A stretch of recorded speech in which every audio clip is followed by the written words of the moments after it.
नमस्कार, जय गुरुदेव। स्वागत है आप सभी का मेरे चैनल अमृतवाणी में। आज मैं अमृतवाणी में लेकर आई हूँ हमारी वसीयत और विरासत से लिया गया विषय गुरुदेव का प्रथम बुलावा, पग पग पर परीक्षा। तो चलिए वीडियो को स्टार्ट करते हैं। गुरुदेव द्वारा हमारे हिमालय बुलावे की बात मत्स्य अवतार जैसी बढ़ती चली गई। पुराण की कथा की ब्रह्मा जी के कमंडल में कहीं से एक मछली का बच्चा आ गया। हथेली में आचमन के लिए कमंडल लिया तो वह देखते देखते हथेली भर लंबी हो गई। ब्रह्मा जी ने उसे घड़े में डाल दिया। क्षण भर में वह उससे दूनी हो गई। ब्रह्मा जी ने उसे पास के तालाब में डाल दिया। उसमें भी वह समाई नहीं। जब उसे समुद्र तक पहुंचाया गया, देखते देखते उसने पूरे समुद्र को आच्छादित कर लिया। तब ब्रह्मा जी को बोध हुआ। उस छोटी सी मछली में अवतार होने की बात जानी, स्तुति की और आदेश मांगा। बात पूरी होने पर मत्स्य अवतार अंतर्ध्यान हो गए।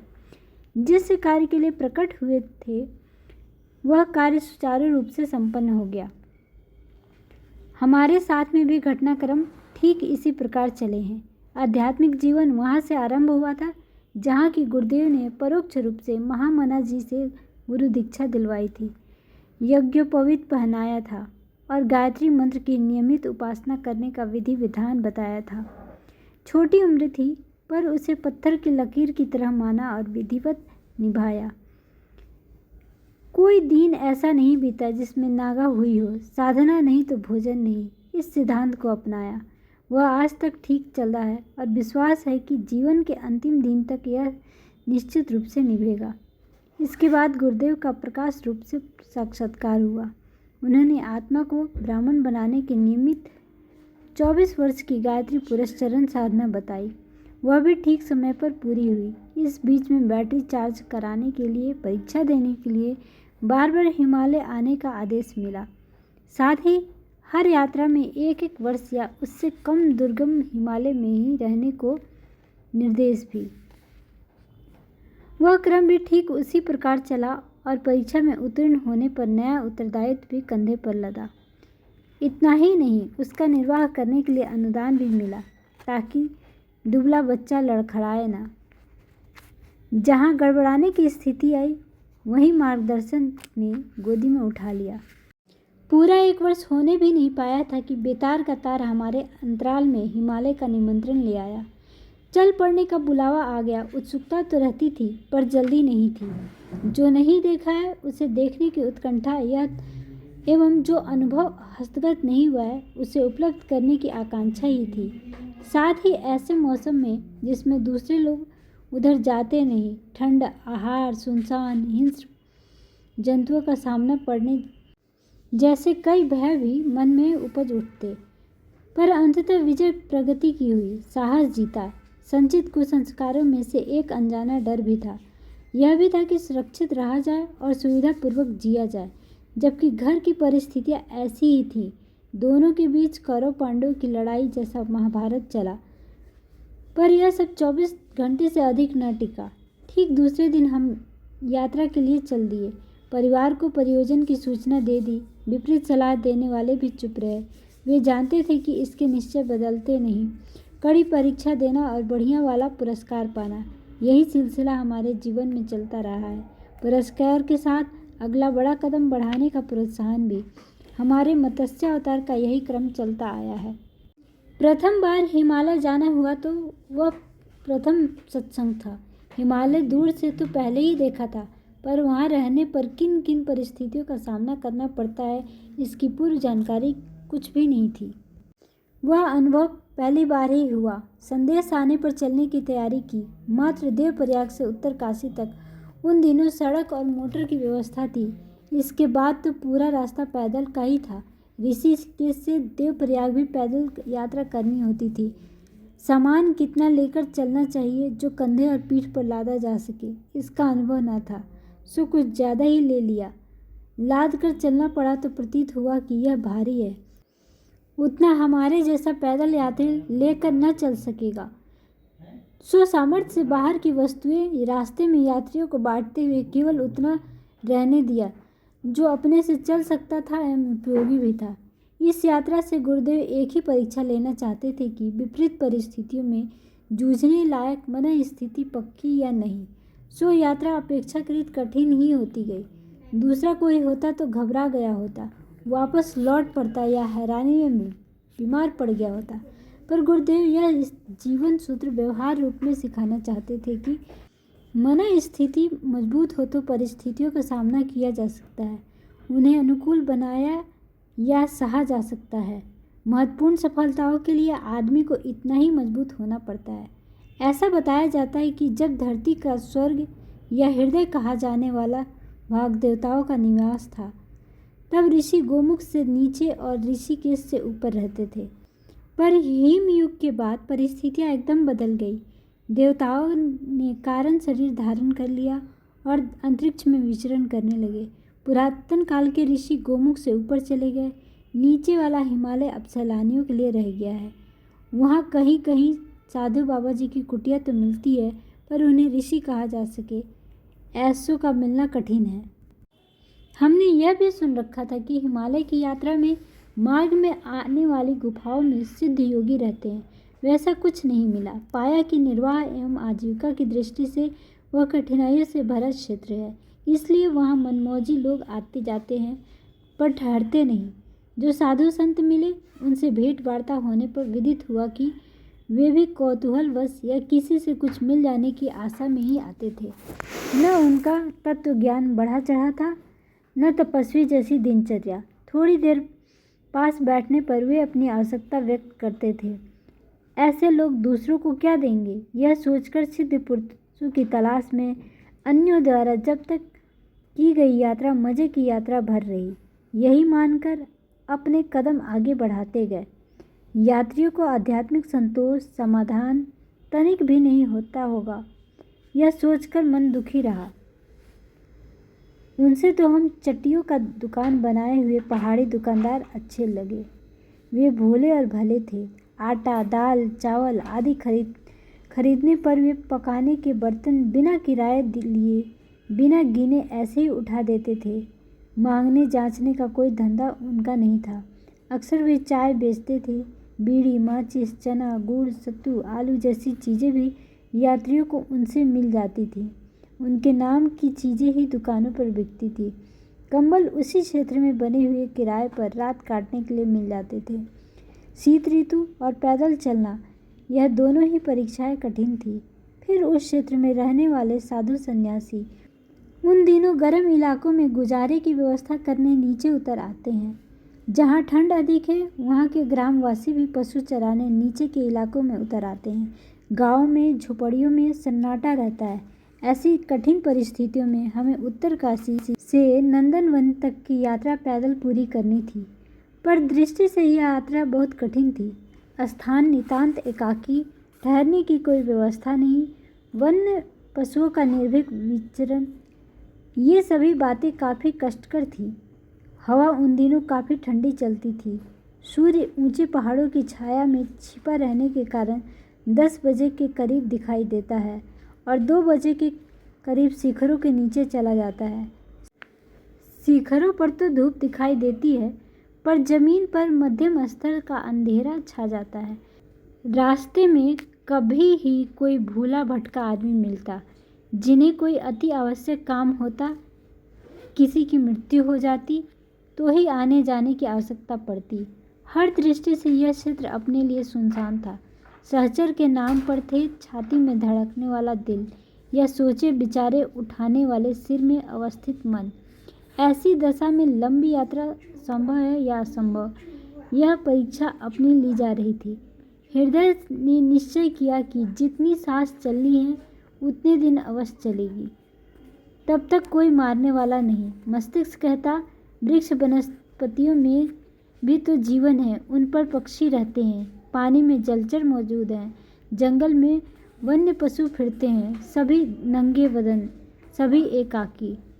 जब इतने सारे प्राणी इस क्षेत्र में निवास करते हैं तो तुम्हारे लिए सब कुछ सुनसान कैसा? अपने को छोटा मत बनाओ। जब वसुधैव कुटुंबकम की बात मानते हो तब इतने सारे प्राणियों के रहते तुम अकेले कैसे? मनुष्यों को ही क्यों प्राणी मानते हो? ये जीव जंतु क्या तुम्हारे अपने नहीं? फिर सूनापन कैसा? हमारी यात्रा चलती रही, साथ साथ चिंतन भी चलता रहा। एकाकी रहने में मन पर दबाव पड़ता है, क्योंकि वह सदा से समूह में रहने का अभ्यासी है। एकाकीपन से उसे डर लगता है। अंधेरा भी डर का एक बड़ा कारण है। मनुष्य दिन भर प्रकाश में रहता है, रात्रि को बत्तियों का प्रकाश जला देता है। जब नींद आती है तब बिल्कुल अंधेरा होता है। उसमें भी डरने का उतना कारण नहीं जितना कि सुनसान अंधेरे में होता है। एकाकीपन में विशेषतः मनुष्य के मस्तिष्क को डर लगता है। योगी को इस डर से निवृत्ति पानी चाहिए। अभय को अध्यात्म का अति महत्वपूर्ण गुण माना गया है। वह छूटे तो फिर उसे गृहस्थ की तरह सरंजाम जुटाकर सुरक्षा का प्रबंध करते हुए रहना पड़ता है। मन की कच्चाई बनी ही रहती है। दूसरा संकट हिमालय क्षेत्र के एकाकीपन में यह है कि उस क्षेत्र में वन जीवों, विशेषतः हिंसक पशुओं का डर लगता है। कोलाहल रहित क्षेत्र में ही वे विचरण करते हैं। रात्रि में उनका भोजन तलाशने का समय है। दिन में प्रतिरोध का सामना करने का डर उन्हें भी रहता है। रात्रि में एकाकी अंधेरे में हिंसक पशुओं का मुकाबला होना एक संकट है। संकट क्या, सीधी मौत से मुठभेड़ है। कोलाहल और भीड़ न होने पर हिंसक पशु दिन में ही पानी पीने या शिकार तलाशने निकल पड़ते हैं। इन सभी परिस्थितियों का सामना हमें अपनी यात्रा में बराबर करना पड़ा। यात्रा में जहाँ भी रात्रि बितानी पड़ी, वहाँ काले सांप रेंगते और मोटे अजगर फुफकारते बराबर मिलते रहे। छोटी जाति का सिंह उस क्षेत्र में अधिक होता है। उसमें बब्बर शेर की तुलना में अधिक फुर्ती होती है। आकार के हिसाब से ताकत उसमें कम होती है, इसलिए छोटे जानवरों पर हाथ डालता है। शाकाहारियों में आक्रमणकारी पहाड़ी रिछ होता है।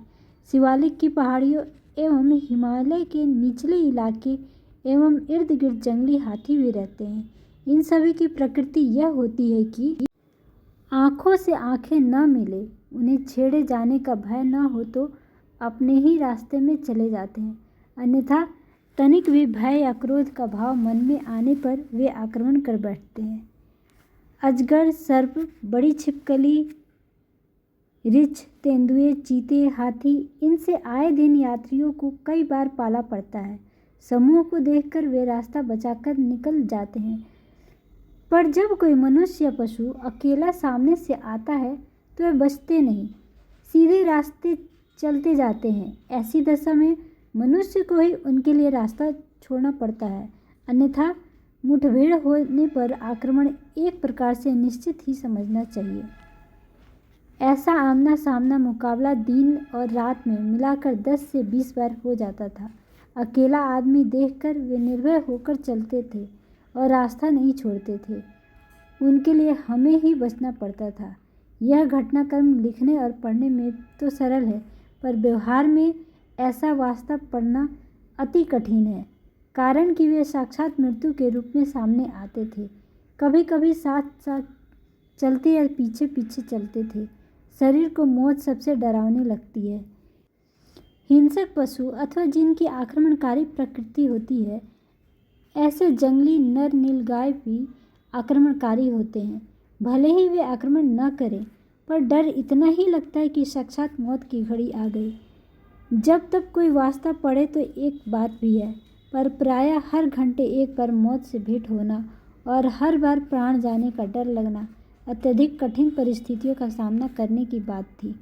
दिल धड़कना आरंभ होता, जब तक वह धड़कन बंद न हो पाती तब तक दूसरी नई मुसीबत सामने आ जाती और फिर नए सिरे से दिल धड़कने लगता। वे लोग एकाकी नहीं होते थे, कई कई के झुंड सामने आ जाते। यदि हमला करते तो एक एक बोटी नोच ले जाते एवं कुछ ही क्षणों में अपना अस्तित्व समाप्त हो जाता। किंतु यहाँ भी विवेक समेटना पड़ा, साहस संजोना पड़ा। मौत बड़ी होती है पर जीवन से बड़ी नहीं होती। अभय और मैत्री भीतर हो तो हिंसकों की हिंसा भी ठंडी पड़ जाती है और अपना स्वभाव बदल लेती है। पूरी यात्रा में प्रायः 300-400 की संख्या में ऐसे डरावने मुकाबले हुए, पर गड़बड़ाने वाले साहस को हर बार संभालना पड़ा। मैत्री और निश्चिंतता की मुद्रा बनानी पड़ी। मृत्यु के संबंध में सोचना पड़ा कि उसका भी एक समय होता है। यदि यही इसी प्रकार जीवन की इतिश्री होनी है तो फिर उससे डरते हुए क्यों, हंसते हुए भी सामना क्यों न किया जाए। ऐसे विचार उठे तो नहीं, पर बलपूर्वक उठाने पड़े। पूरा रास्ता डरावना था।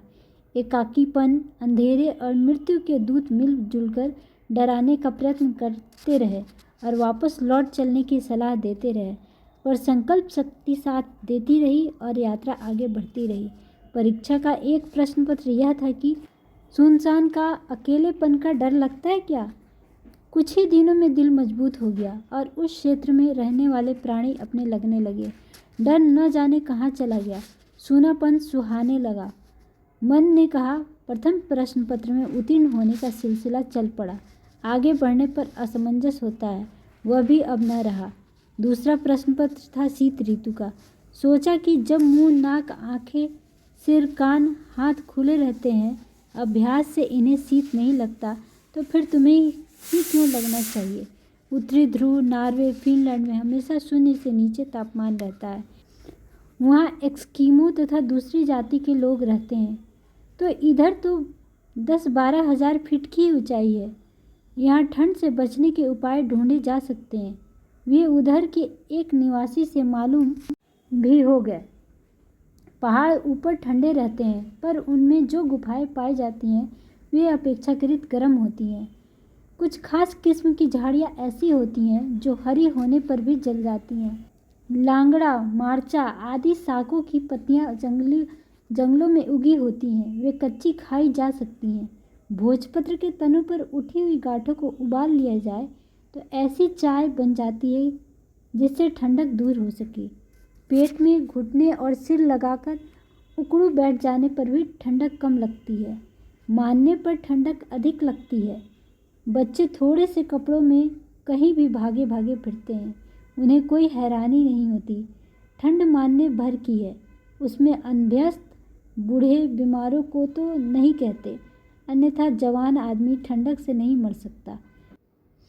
बात यह भी समझ में आ गई और इन सब उपायों को अपना लेने पर ठंड भी सहन होने लगी। फिर एक और बात है कि ठंडक ठंडक रटने की अपेक्षा मन में कोई और उत्साह भरा चिंतन बैठा लिया जाए तो भी काम चल जाता है। इतनी महत्वपूर्ण शिक्षाओं से उस क्षेत्र की समस्याओं का सामना करने के हल निकल आए। बात वन्य पशुओं की, हिंसक जंतुओं की रह गई। वे प्रायः रात को ही निकलते हैं, उनकी आंखें चमकती हैं। फिर मनुष्यों से सभी डरते हैं, शेर भी। यदि स्वयं उनसे डरा न जाए तो मनुष्य का आक्रमण नहीं करते, उनके मित्र ही बनकर रहते हैं। प्रारंभ में हमें इस प्रकार का डर लगता था, फिर सर्कस के सिखाने वालों की बात याद आई। वे उन्हें कितने करतब सिखा लेते हैं। तंजानिया की एक यूरोपियन महिला का वृत्तांत पढ़ा था, बॉर्न फ्री, जिसका पति वन विभाग का कर्मचारी था। उसकी स्त्री ने माँ बाप से बिछड़े 2 शेर के बच्चे पाल रखे थे और वे जवान हो जाने पर भी गोद में सोते रहते थे। अपने मन में वजनदार निर्भयता या प्रेम भावना हो तो घने जंगलों में आनंद से रहा जा सकता है।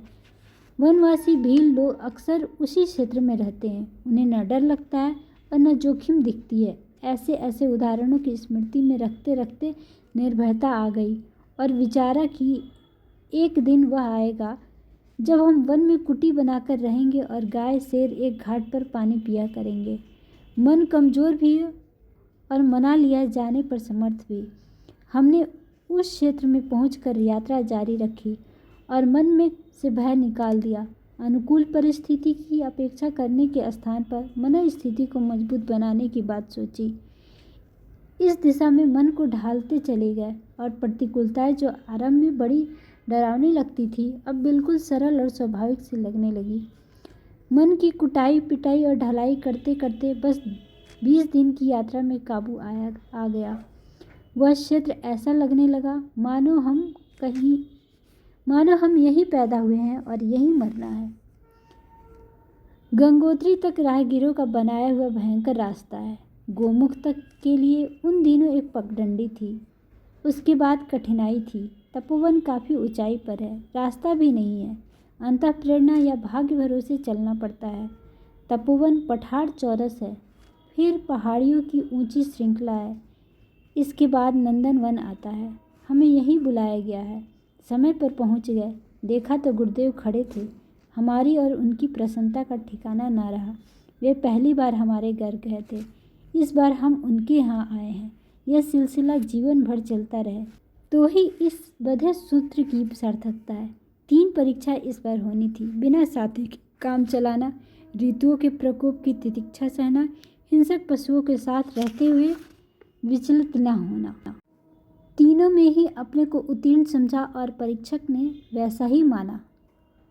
बातचीत का सिलसिला थोड़े ही समय में पूरा हो गया। आध्यात्मिक शक्ति प्राप्त करने के लिए प्रचंड मनोबल संपादित करना, प्रतिकूलताओं को दबोचकर अनुकूलता में ढाल देना, हिंसक बाघ तो क्या मौत से भी न डरना, ऋषि कल्प आत्माओं के लिए यह स्थिति नितांत आवश्यक है।